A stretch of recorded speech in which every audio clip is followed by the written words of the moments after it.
Israel middle east के अंदर America का सबसे बड़ा इत्तेहादी रहा है और अनलाइक अरब वर्ल्ड, इसराइल शुरू से लेकर मुकम्मल तौर पर डिपेंड करता रहा है अमेरिकन सपोर्ट के ऊपर for its on security and protection. इतने सारे अरब मुल्कों के दरमियान मुसलमानों का तीसरा हरम बैतुल मुक़द्दस अपने कब्ज़े में करने के बावजूद इसराइल का अब तक कायम रहना सिर्फ इसीलिए मुमकिन रहा है क्योंकि अमेरिका और वेस्ट उनके हिमायती रहे हैं। हिमायती क्या रहे हैं, पूरे के पूरे प्रोटेक्टर रहे हैं असल में हर एतबार से। जब इसराइल को फाइनेंशियल सपोर्ट की ज़रूरत थी तो वेस्ट वालों ने अपने ख़जाने खोल दिए उसके ऊपर, हर चीज़ उसको प्रोवाइड की। और जब इसराइल को मिलिट्री सपोर्ट चाहिए थी तो वो भी अनकंडीशनल सपोर्ट मिली उसको अमेरिका की तरफ से और वेस्ट की तरफ से। इनका गालिबन सबसे बड़ा फियर ये रहा है वेस्ट और यूएस वालों का कि अगर सिर्फ अरब वर्ल्ड पर ही हम रिलाय करते रहे तो अरबों में तो एक स्ट्रॉन्ग बॉन्डिंग रही है हमेशा से अरब नेशनलिज्म की, शुरू से लेकर इनमें मजबूत अरब नेशनलिज्म रहा है। सो व्हाट इफ़ ये सारे के सारे अगर कोई ब्लॉक बना लें और स्विंग हो जाए वो ब्लॉक हमारे अपोनेंट की तरफ, तो क्या होगा? We might be wiped out from the Middle East. और ये थ्रेट इनका जेन्युइन भी है। देखें, कोल्ड वार में भी इन्होंने देखा कि अरब वर्ल्ड का बड़ा हिस्सा सोवियत यूनियन की तरफ था। इवन सऊदीज़ जो थे वो भी एक वक्त ऐसा आया था, इनके बड़े ट्रेडिशनली करीबी इत्तेहादी रहे हैं अमेरिकन के, लेकिन एक वक्त ऐसा भी आया था कि बड़े इनके टाइज ख़राब हो गए थे वेस्ट वालों के। और शाह फैसल मरहूम जो थे उन्होंने पहली बार ऑयल को एज अ वेपन यूज़ किया था। और फिर जमाल अब्दुल नासिर की जो एक सपोर्ट थी वो तो सबके सामने है कि कितना वो सोवियत यूनियन के करीब थे। लेकिन इसराइल की पॉलिसी हमेशा से ही कंसिस्टेंट रही है। अरबों में दो ब्लॉक्स फिर भी रहे हैं, कुछ लोग जो हैं वहाँ के वो अमेरिका की तरफ रहे हैं, कुछ जो है वो सोवियत की तरफ दूसरी साइड की तरफ रहे हैं, लेकिन इसराइल की पॉलिसी हमेशा से कंसिस्टेंट रही है। ये हमेशा से अमेरिका की साइड पे रहे हैं। लेकिन अब इसराइल अपने तकरीबन 75 साल की हिस्ट्री में सबसे मुश्किल दौर से आज गुजर रहा है। जब से फ़लस्तीन की ज़मीन पे वेस्ट वालों ने कब्ज़ा करके अपने ज्यूइश सिटीजन्स को वहाँ से उठाकर यहाँ सेटल किया है, तब से लेकर आज तक शायद इसराइल को इतने बड़े चैलेंजेस का सामना नहीं करना पड़ा जितना आज उसको करना पड़ रहा है। देखिए, अमेरिका का ग्लोबल ऑर्डर सबके सामने है कि कोलैप्स हो रहा है और उसकी जगह पर रशिया और चाइना का एक नया ग्लोबल ऑर्डर बनता हुआ नज़र आ रहा है, जिसका असर फिर इसराइल के ऊपर भी बढ़ रहा है। और इसकी पहली साइन ये है, क्रैक जो नज़र आ रहे हैं वेस्टर्न ब्लॉक के अंदर, वो ये है कि वेस्ट का ही एक इम्पॉर्टेंट मुल्क जो कि ट्रेडिशनली बड़ा सपोर्टर रहा है इसराइल का अमेरिका की वजह से और बाकी वेस्टर्न मुल्कों की वजह से, एंड दैट इज़ ऑस्ट्रेलिया।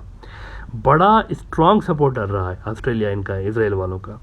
कुछ अर्सा पहले ऑस्ट्रेलिया ने क्या किया, यरूशलेम पे, बैतुल मुक़द्दस पे इजरायली कब्ज़े को एक्सेप्ट कर लिया उन्होंने। और उस कब्ज़े को एक्सेप्ट करते हुए बैतुल मुक़द्दस को ऑस्ट्रेलिया ने इसराइल का कैपिटल तस्लीम कर लिया था। 2018 में इन्होंने अल-कुद्स शरीफ को इजरायली कैपिटल मान लिया था। आप ज़रा 15 दिसंबर 2018 का ये अल जज़ीरा का ये रिपोर्ट देख लें। इन्होंने रिपोर्ट किया था कि Australia recognises waste Jerusalem as Israel's capital. लेकिन अब 4 साल के अंदर अंदर, इस खबर के 4 साल के अंदर अंदर गेम ही बदल गया है।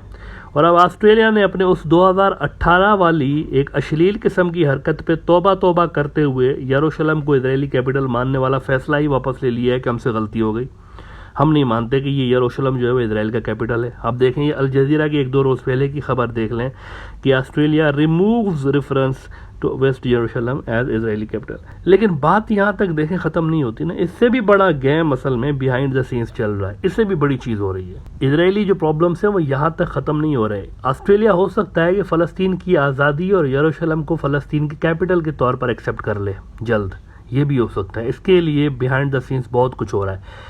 कुछ हैं अल्लाह पाक के नेक बंदे, मोमिन बंदे भी तो होते हैं ना। एक तरफ अगर ट्रंप जैसे लोग हैं जो कि यरूशलेम को इजराइल का कैपिटल बनाने के लिए सरतोड़ कोशिशें कर रहे हैं अपनी पूरी की पूरी फैमिली के साथ, अपने दामाद के साथ मिलकर, जेराड कुशनर के साथ मिलकर, और फिर सब्सिक्वेंट जो हुकूमत आई है बाइडन साहब की, इसके अंदर भी बहुत सारे ऐसे लोग हैं जो कि ये सारी कोशिशें कर रहे थे। लेकिन उसके विरुद्ध में भी तो कुछ ऐसे लोग हैं जो कि ये सब नहीं करना चाह रहे हैं, बल्कि वो फ़लस्तीन की तरफ काम कर रहे हैं। तो ऐसे कुछ लोग बिहाइंड द सीन्स बड़ा तेज़ी के साथ आजकल काम कर रहे हैं। और इसराइल को हकीकतन ये थ्रेट है अब कि ऑस्ट्रेलिया हो सकता है कि फ़लस्तीन की रियासत को ही ना तस्लीम कर ले और यरूशलेम को उसका कैपिटल ना तस्लीम कर ले। ये मैं नहीं कह रहा हूँ, आप ज़रा टॉप का इसराइली न्यूज़ आउटलेट देख लें, टाइम्स ऑफ इसराइल, ये खबर लगा रहा है कि Israel said to fear Australia may recognise Palestine state after embassy reversal.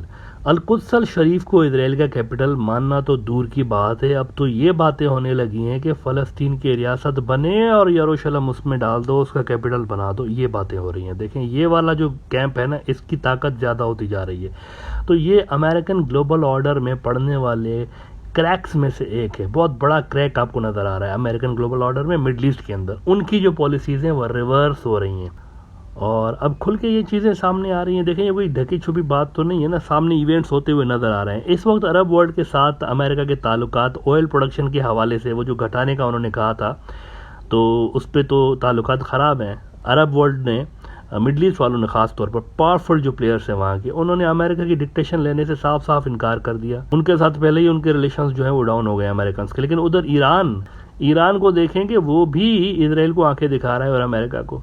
As a last resort हमें CIA और मोसाद वालों की एक बड़ी अटैम्प्ट नज़र आई है, डेस्परेट अटैम्प्ट इसको कह सकते हैं आप, ईरान को डिस्टेबलाइज करने और रिजीम चेंज की वहाँ पर आपको एक बहुत बड़ी अटैम्प्ट नज़र आई है हालिया कुछ हफ्तों के अंदर। और इस्लामी वैल्यूज़ के ख़िलाफ़ वहाँ पर लिबरल्स के ज़रिए, लिबरल्स जो लादीन ताकतें हैं वहाँ की, उनके ज़रिए वेल ऑर्गेनाइज्ड वायलेंट प्रोटेस्ट करवाए जा रहे हैं, जो कि इस वक्त तक ख़त्म तो नहीं हुए लेकिन थमे ज़रूर हैं बाय द वे। और पासदारान इनकलाब के टॉप कमांडर ने क्लेम किया है कि अब सिचुएशन अंडर कंट्रोल है पूरे ईरान के अंदर। और ईरान ने फिर देखें बैक डाउन नहीं कर रहे, इस प्रेशर में आकर पैनिक में नहीं आ रहे। उन्होंने मजीद अमेरिका के ऊपर प्रेशर बढ़ा दिया है और अपने ड्रोन्स जो है ना और मिसाइल वो रशिया को दे रहे हैं, वो बहुत बड़ी तादाद में, यूक्रेन की जंग के दौरान। अच्छा, ईरान की drone technology it's one of the best in the world by the way, ये याद रहे। बहुत अच्छे इनके ड्रोन हैं, ज़बरदस्त किस्म के। तो वो मज़ीद अमेरिका को सख्त जवाब दे रहे हैं, बजाय इसके कि ईरान में ये जो अनरेस्ट पैदा की गई है और ये जो हरकतें हुई है, इसमें प्रेशर में आने की बजाय वो जो ईरानी है ना, वो बस मतलब वो कह रहे हैं हमें तो हर बॉल पे छक्का मार रहा है। उन्होंने मज़ीद वो रशिया के अंदर जनाब ड्रोन भी भेज दिए, मिसाइल भी भेज दिए, सारा कुछ भेज दिया। इसका बहुत बड़ा इम्पैक्ट मैं आपको बता रहा हूँ कि इजराइल के ऊपर पड़ रहा है। अब कैसे पड़ रहा है ये मैं थोड़ी देर में एक्सप्लेन करता हूँ। लेकिन UAE के सदर रशिया के दौरे पे गए चंद रोज़ पहले, ये भी मिडल ईस्ट के हवाले से बहुत बड़ी डेवलपमेंट हुई है। फिर आप देखें कि सऊदी अरब के OPEC प्लस में रूस के साथ शेयर्ड इंटरेस्ट सामने आए हैं। ईरान रूस को वेपन्स दे रहा है, तो मिडल ईस्ट के जो सारे बड़े प्लेयर हैं ना, द बिग बॉयज़, वो इस तरफ हैं, रशिया की तरफ उनका टिल्ट नज़र आता है और चाइना की तरफ। लेकिन इजराइल जो है ना सिर्फ वेस्ट की वजह से और अमेरिका की वजह से यूक्रेन के साथ खड़ा है, बल्कि उनके ऊपर भी दबाव आ रहा है कि वो भी यूक्रेन को वेपन्स दें, क्योंकि ईरान वेपन्स दे रहा है रशिया को, तो इजराइल को वो कह रहे हैं कि आप क्यों नहीं दे रहे यूक्रेन को वेपन्स। इजराइल असल में अभी तक बैलेंसिंग एक्ट करना चाहता है। उनको पता है कि रशिया के अगेंस्ट जाने की कॉन्सिक्वेंसेस क्या होंगे, उनको पता है, तो वो नहीं जाना चाहते। लेकिन वेस्ट और अमेरिका उनको पुश कर रहे हैं कि you have to stand with us openly, और ईरान की वजह से वो बैलेंसिंग एक्ट कर नहीं पा रहे। ईरानी जो है ना वो एक हाथ आगे नज़र आते हैं इजराइल से। ख़ास तौर पर ये जो ड्रोन्स दिए ना ईरान ने, बड़ी तादाद में ड्रोन्स दिए रशिया को, इससे एक गेम चेंज हो गया है यहाँ पे मिडल ईस्ट के अंदर। इजराइल और ईरान के दरमियान रशिया के हवाले से गेम चेंज हो गया है। एसोसिएटेड प्रेस खबर लगा रहा है, एक बहुत बड़ा न्यूज़ आउटलेट है दुनिया का, ये कह रहे हैं कि Russia's Iranian drones complicate Israel से बैलेंसिंग एक्ट। अगर इजराइल ने यूक्रेन के मिलिटरली हेल्प की ना, जैसा कि उसको कहा जा रहा है वेस्ट और अमेरिका की तरफ से, तो फिर ये याद रहे कि उसके चारों तरफ से, लुबनान से हिजबुल्ला, गज़ा से हमास और इस्लामिक जिहाद, सीरिया से भी हिजबुल्ला और दीगर कई ग्रुप्स जो हैं, ये रशियन और ईरानी मिसाइलों की बूछाड़ कर सकते हैं तिल अवीव की तरफ। लिहाजा इस वक्त इजराइल एक बड़े ही सेंसिटिव वक्त से गुजर रहा है। शायद उनकी डिप्लोमेटिक हिस्ट्री में कभी भी इतने मुश्किल टाइम नहीं आए जो कि आज आए हुए हैं। तो लेट्स सी कि how they are solving these issues. लेकिन मुश्किल लग रहा है कि इजराइल इन क्राइसिस से बच पाए। मुझे लग रहा है कि काफ़ी बड़ा उनके लिए एक स्टॉर्म क्रिएट होने वाला है। अब देखते हैं कि ये जो नवंबर में अगली इलेक्शन होने वाली है इनकी, उसके बाद जो गवर्नमेंट आती है, मोस्ट प्रोबेबली नेतन्याहू की आएगी, वो कैसे इसको डील करते हैं इन क्राइसिस को। क्योंकि ये जो मौजूदा हुकूमत है एक तो कमज़ोर है और टेम्पररी हुकूमत है, ये बड़े फैसले नहीं कर सकती। तो इनकी जो अगली हुकूमत है, देखते हैं वो कैसे इन सारे क्राइसिस से इसराइल को निकालते हैं। लेकिन इस वक्त जो है ना वो इसराइल के लिए सिचुएशन काफ़ी गंभीर है।